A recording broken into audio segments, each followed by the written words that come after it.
Hello, welcome to my show. My name's Patrick. I just wanted to have a few words today about the chaos that seems to be breaking out, and we're having doubt who we are, who are the good guys, who are the bad guys. Some of that you don't have to worry about. You know, a lot of this tension in the markets, in the stock market, in our lives is just the old paradigm is fading away, and it's fighting to stay alive. And I also wanted to say that will continue for the next 18 months to 2 years. It's going to be really, really crazy. And just understand that's the prime reason. We're moving to a higher frequency. It'll eventually be better, but it's going to be like hell to move through this system. And when you watch TV or listen to debates or things, just pull back. Don't get sucked into it too much, all right? Just be aware of some of the issues. Also, on this, the Q thing seems to be like breaking out, and people are attacking Q as a psyops. And you know, I've done it several times. I'll just tell you what I get. I get these people are authentic. They're being truthful who they say they are. I did douse their patriotism and natural, and they're all for the people. This is for the average American, and that's the way to look at it. How does this benefit the middle American, the average? And everything they're just doing is for America and the average American, not for the banks, not for personal, power for other countries. It's not looking for this international universal government, which is not to the benefit at this time for the average American. As we evolve, we might get to a system where we're going to have a unified government, or some loose confederation is probably more like it, where we are approached by the galactic system and we have a seat at the table. Right now we don't, in a way. And the people that are trying to control this system through their black magic and sacrifice of human beings and young people and animals, they just want to be the representative of the world, And it's not going to work that way. They are not the representatives of, but that's kind of like what happened. So, how you doing?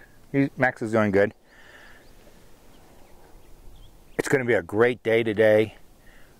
My other thought was on this same, so they're attacking Q, and I saw someone going, oh, I knew Q was fake from day one, and he's selling T-shirts, and he goes, all these other people believe in Q, but they're stupid and he doesn't give any explanation why Q is fake.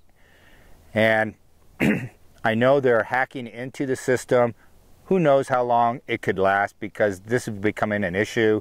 People are attacking the process here, but it's been very helpful to kind of look in, because it's exactly what my dowsing is doing. We're kind of looking on from the side. We want to know what's going on. I can tell you from the frequency what's going on. Q is just kind of doing you a nuts and bolts approach, like the Apple is sending all those pallets to China. What were on those pallets? Was it the keys to the, what do they call it, the iCloud? Yeah, it was. They're doing these things, and Q is pointing them out, and they're all legitimate. These things need to be in awareness of the people. So I don't understand why they're attacking Q. Well, I know why they're attacking Q, because when I douse them, and these guys are like, they get 26,000 views. I get 100, 200. I can't move beyond that, because I douse it many times, and it's all part of the censorship. I'm not gonna come up. If I get likes, they just won't report them. I just get a handful. And it's okay, because I can see that some people are in government that are watching these videos and elsewhere, and these memes get out. The memes get out, and I've been aware of means all my life, and now it's in. I feel so inadequate. But this system is going to go creaking along. It's going to be very difficult. And I'm going to go meditate on this next week. Like, why was it important for Trump to win? You know, if the whole world is going to change so drastically, then why do we care that Trump won and Hillary didn't? Why? Well, one was the American people, the collective unconscious, as I said before, came up to the plate and said, we don't like this program anymore. It's not fun. You know, Hillary and Bill show, and the communism and the human sacrifice and all the greed they have and the Hollywood pornography goes on, and it's like, can we get a break? Can we get a break? And that's what he was about. So he's really this imperfect man, but he's perfect for the role. He's just perfect. He has a thick skin. He built skyscrapers in New York City. He knows all these Manhattan types, the media types, how they just throw and spew vomit. And Trump sees the world as, he has a vision of America of hobbits in the forest and the fog coming in and the cow in the pasture. Fine, we'll take what we can get, but he can take it. He can take it. And the only thing they got him on right now, and it's really weird, is like he had a one-night stand with a hooker, and the hooker's coming on, and they put her on TV all the time. Apparently, I'm just assuming that because I'm reading on the internet, and Bill Clinton and company, the whole lot of them are rapists. And they're just ignoring it. You know, the double standard is really interesting to see. So he's he has thick skin. He is smart to know about it. If he doesn't know, he's learning.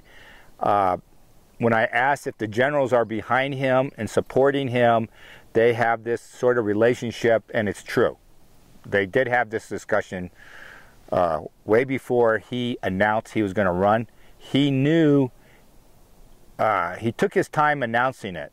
He knew it was going to be really difficult. And we know why he did it finally. He wants to return something to America. This is his return. And he believes everything he's doing. Also, to get power, he had to promise some of the old guard financial institutions and power brokers that he's not going to leave them out. He will keep a lot of their money and their wealth and power. So they agreed to back him. So it's just not the military. It's this umbrella organization. It's loose, and the opposition are the Bolsheviks, the communists. That's who they are. And they wanted to go to war with Russia, to punish Russia, and to reestablish Russia as their empire from old days. They used to run it through the Ukraine. So we're in the middle of this war, and it's about demons and angels and the whole bit. It's all biblical. Which brings me to Iran and Israel. That war, when it comes, it's high probability they shouldn't do it. It's not going to come out the way they think. All right? It's going to be bad for both of them. If they go to war, second, this is biblical. This relationship, it's ancient Persia, the soul of ancient Persia in the Bible, and ancient Judea. It goes way, way back. We don't see it. It's the, you know, the tip of the iceberg is modern day Iran, modern day Israel. But underneath is the whole karma of ancient biblical relations. And it's way beyond our scope. Should the United States be involved of this ancient dispute? Technically, we're not a part of it, but we're being sucked into it. And I don't think we'll be there if there is a conflict, if these nations decide to go forth and play out their ancient biblical karma, we won't be there for a few days. And that's the key. I think people got to realize, well, we'll eventually get involved, but there'll be a gap. All right? And that's that. and the world keep moving forward. We're going to keep changing. You know, part of the spiritual being is we'll always see people at their best. You know, we're not here to cut people down. We're not here to cause friction. We're here to get along. But anyway, what else? I had more to say. So there are websites out there, or bloggers, vloggers, you know, who talk. They're young people, and they're attacking Q. And I just wanted to finish up on Q one more time. Q is legitimate. He's trying to predict the future a bit, and sometimes it doesn't come out because they're human. He's at a 5 consciousness, which is really good for government people. You know what I mean? It's higher than average consciousness. They're looking at the horizon where they think the country is going. So these people believe in the Constitution and the Bill of Rights and believe in the American people. They don't believe in open borders that will destroy the United States. They don't believe in war with Russia that will probably destroy the United States. All these things are destroying the continued pornography in Hollywood, raping of children, you know, cruelty to animals. Everything is being manipulated against the average person. Everything. It has nothing to do with race. The only purpose we have race and bringing diversity into this debate here is to cause friction and have everybody fighting each other. They're bringing more players, more ethnic groups into the country to cause more friction. And then the interesting thing, I think, is the Christian churches are being attacked, really out in the open, like never before. And the Bible is considered a hate book. Well, the Bible, we're missing lots of big chunks. In the New Testaments, we're missing, you know, the Nag Hammadi scrolls, you know, that were discovered in the 1920s. There's about 52 Gospels in there. There's about, of those 52s, I think there's about 10 that are really high vibration Gospels. And it's all about you as an individual having a personal relationship with the universe. There's no one in between, you know. And they don't want that. They took it out. Of the Gospels in the New Testament, 2 are very high. I forget. I have to go. Maybe I'll put it all together, all these really high vibrations. That have me move to the final one, where I'm talking about that book from the 1908 it was written. Napoleon Hill wrote the book, you know, something about the secrets of success of famous or rich people. And he went methodically and went to rich people, famous people that made it in his day, the high-tech people of his day, like Carnegie and Ford and things. And he put this book together. It's about 16 chapters. It is online. I'm going to put the link down below because it was interesting. The whole book is 8.5, the vibration. So it's a very high book. It's worthwhile approaching. And I would say generally my dowsing will say anything above an 8 is worth looking at, all right, and incorporating it into our lives. And and the source of their creation is from a very high source. One way or another, you know, it's spirit coming down into these bodies of really high, you know, beings of other dimensions. That's all there, all right? They're not, these people are not on drugs and getting doped out in caves, because that's not a high. And I could go on about drugs later. You know, the shamans, going to a shaman and you get initiated for your veil, your grail quest and things of that nature. You know, under the supervision of a priest, shaman type person who can travel the ethers, it's probably not bad. It probably opens up the door. You're being guided. It's safe environment, and you can find out a lot about yourself and the universe, and then you go forth. Having recreational drugs all the time, you know, I'm not passing judgment on it. It does have an impact if you do it like every day. If you do it, you know, like on Friday nights, I don't think it's going to be a big problem. All right, I'm talking particularly there about marijuana. The other thing is about going to a priest or a shaman, you know, the peyote, things like that. Again, not as a recreational tool, but as a spiritual tool. Being mindful how you use it, you know, it could be very positive. And, oh, Napoleon Hill. Napoleon Hill, that book. The link is down. The whole book is on there. All the psychology majors have ripped off that book. Everybody has. All the motivators out there have stolen that book. And the secret to the book is parts of it are really high source. 3 of the 16 chapters. So, what's not high? The mundane things like how to, you know, these people are organized. You know, people who are organized, get a system that works for you. You know, okay, that's average consciousness, right? You know, you're getting prepared for the hunt. You know, okay, make sure you take everything with you, your bow, your arrow, your peyote. And the ones that are really high, the 2 chapters in particular, one was faith. It's a great chapter. Go to that chapter, read the chapter on faith. It's right there in the middle of the book. It's really insightful. It's a 10. It came from a very high source. The other chapter was talking about the 6th sense, our gut, our solar plex, our intuition. And in his book, in his time, he called it the 6th sense.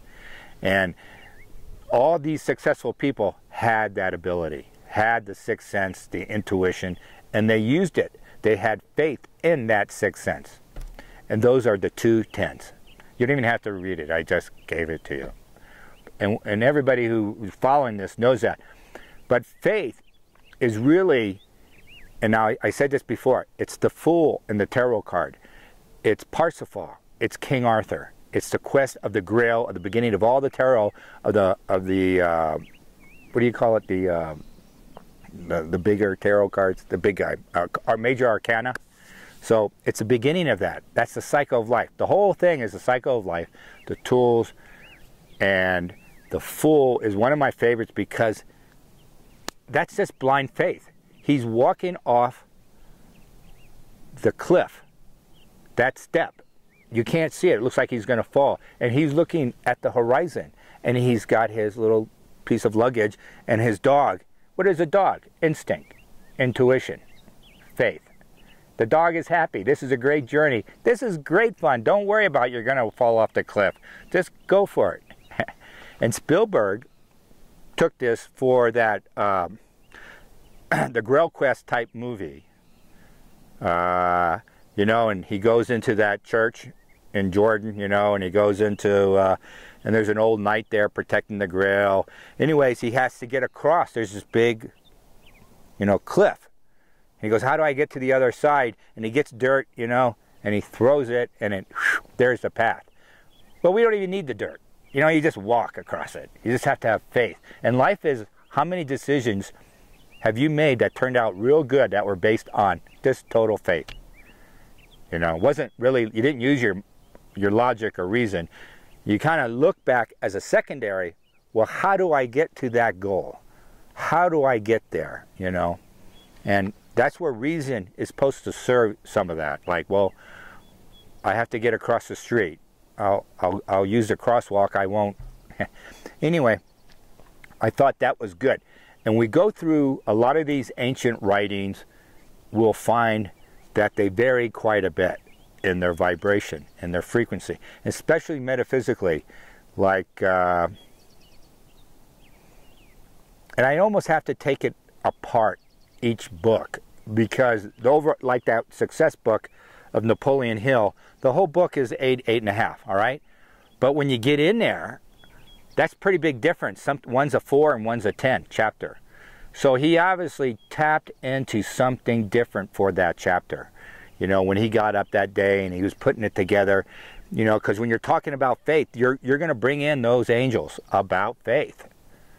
And the mundane world is like easy stuff, you know. I'm not going to walk out in front of that bus. I'll use the crosswalk. I mean, those kind of ideas are simple, but the issues of faith are much more powerful, and you have to bring it in and believe it. You have to bring it into your heart and believe it. And that's It's like forgiveness. Forgiveness is a very high frequency. Universal forgiveness will be 10. That word, the whole concept. Yet, let's say somebody's attacking you through, you know, black magic or hexes or curses or something like that. Or you took a vow, you wanted to be rich and you sold your soul, I'll say. You think you sold your soul when you were young. And you're rich and famous now, like in Hollywood, you know. That's a very common issue. So what you do is, there's a forgiveness ceremony. I'm taking this idea from a friend of mine. I'll give him credit. But he said, that's one of the cues. You have to send forgiveness to yourself. And the people who are sending you bad things and bad thoughts, you have to send them genuine forgiveness, authentic forgiveness. That's a hard one. When you want to go over and just, you know, that makes me feel better. So the genuine forgiveness, that should be put in that success book. That should be a chapter. That is Excalibur. That is a real, real high, and it's a real difficult to pull that stone out of that sword. If you can pull that off, you're going to be really free. And as Edgar Cayce said, well, at the end of your life, there's not too many souls that are shoot out like a rocket off the planet. It's few. It's very few. And it's typically a woman, a mother, who, he goes, that's a very common last life, is to be a mother. You're finishing off your relationships with your children, and boom, you're gone. And that is the nirvana. That is spiritual freedom, is to get, Earth is a sticky tar baby. You get down here, you get incarnated, it's hard to get out. My final book, I just douse it again. Look at Robert Monroe's first book, all right? His first book. That's pretty good. And I think it's called Far Journeys or Journey Out of the Body. And he wrote a whole series, and he had a company that was taken over by the CIA after he died. But in his time, he was one of the first people to put tapes together, and you listen to it, and it puts you into theta state and those altered states, you know, and you take these journeys. And I bought them. They were very expensive in their day. I'm talking $100 for this album of cassette tapes. This is back in the 80s. That was probably $400 on our day. So this journey is sometimes expensive, but he did a good job. And I think you'll find that book helpful a little bit. And he talks about how the souls are captured as they travel by. It's like they went on a travel tour, and there's a brochure they give you. Oh, come to Earth. We have this and this, and you can experience it. We'll just shoot right on by, and you can see Earth, and nothing to worry about. It's a great tour. And they come on this tour, and they're just sucked in by the gravitational pull. I don't mind using different descriptions to kind of describe what we're doing. I don't want to get bogged down with language of the Bible and those things like that, because they're so old and they've been used so wrong, you know, that sometimes they weight us down. So I try to use other metaphors to describe it. So don't worry about Q. He's okay. They're human beings. They're being attacked, and I think the attacks are to discredit it, because by and large they seem to be true. The things they come true, and there's a lot of hope there, like somebody's looking out for us. So these people are attacking. Why are they attacking Q? What do they care? I mean, really, what do they care? Why are they trying to prove he's a fraud, he is a psyops, when in fact people see hope in this system? We're not at war with Russia. It's going pretty good. Trump is if he signs a peace treaty with North Korea, this is all pretty good stuff. We're going in the right direction. You remember that 2 years ago when Trump was running? Maybe it was 2.5. It was a year before, and all the candidates, and I went and doused each candidate for their propensity for war. Where would they be on the war? And Trump had the lowest score by far for the propensity of war. And when I put John McCain in the mix, as if he was a candidate, he had by far the highest. I mean, it is so different, night and day.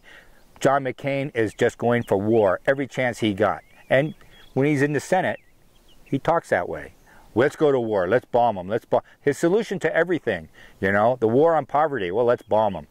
I mean, that's who he is. And all the other candidates, it was interesting. I remember the scale, and Hillary was like, I forget her score, when she might have been like somewhat neutral. She might have been like a 1 on my scale. I'm looking at it now. I'm trying to remember it. And Trump was -4. He was basically 40 to 50% less propensity for war than the other candidates. So, I'm not sure how that works. So if they go to war 10 times, Trump would only go to war 5 times, something like that. And he's a peace candidate. He understands this whole military machine is it's sucking our energy. And I think he wants to bring the troops back to repatriate that energy. And to, the whole idea of sealing the borders, it has nothing to do with the people that are coming in. They're fine people, in a way. Most of them are here to look for a better life. But we don't have the resources. We have our own people to take care of. We have to fix our education system. We have to fix our bridges, and go on and on and on. So, from the spirit realm, it was really important that Trump won. From where I'm standing now, and the timelines are going forward, you really, sometimes you just don't see why it was important for him to win. But it's kind of subtle. All right, I hope you enjoyed that. So don't get discouraged. Look about faith. Faith is pretty important. Have faith in everything you do. It's something greater than you. And that's why the nihilists, the communists, the moral relativism, you know, these academic types, they wrecked academia. I mean, the kids are coming out with no faith. They're coming out with their hand out instead of coming out with, wow, what can I do in the world? They don't have faith. Is like, bam, I can do something. I can do anything. And you remember that prayer I did? I am. I am this. I am strength. I am compassion. I am love. In the name of Christ, in the name of Buddha, I am. You assert it. You're asserting your stamp on this etheric thought. As Descartes said, I think, therefore I am. Cogito ergo sum. That's from high school. I remember it. Cogito ergo sum. What is he saying? I am a thought. I am energy. When I do this with the, I go, okay, yes, no, yes, no. Is my name Jonathan? Is my name Jonathan? Is my name Jonathan? Let me go in the middle here. And when I get connected, I'm not connected yet, but there it goes. It's going to know very slowly. There it is. And when I get into this, it starts responding. This becomes a meter reading my thoughts, which are energy, frequency. So every thought. So when I say a word, Luciferian, that word is dark. You know? And when this gets going, it'll go back and forth between my thoughts and what I'm thinking. It'll answer the questions. You want to give me Luciferian vibration, please? It's not really connected right now. But it'll get there. It's at 2, then it go to 1. And then this is my first one in the morning. And then it gets stronger and stronger, the connection, because I'm bringing in my higher self is coming down through my body. Is my name Patrick? Is my name Patrick? It's not even moving. I am not Patrick today. Okay, yes. So, I went through a lot of material, but I think it's making everything more succinct. You know, so go forth with enthusiasm. Take this world. Don't let these people take something that is good, like Q. He's doing something. He's in the rational world. He's in government. It is what it is. And these people in Q, whoever they are, NSA, they have a higher belief and faith in the American people and the American Constitution than the whole government. The whole government right now in the United States is like a half a star. It got really bad over the last 10 years. It just went down. We're really a super low vibration, and we're going to have to beat it up. We're going to have to change it radically. It's going to have to be nimble. It's going to have to serve the people. When these changes start occurring, it's going to be helping the people in a way, maybe with information, how they can help themselves. That's probably what it is. It's not here grabbing all the money, grabbing all the energy for themselves. Thank you. Bye-bye.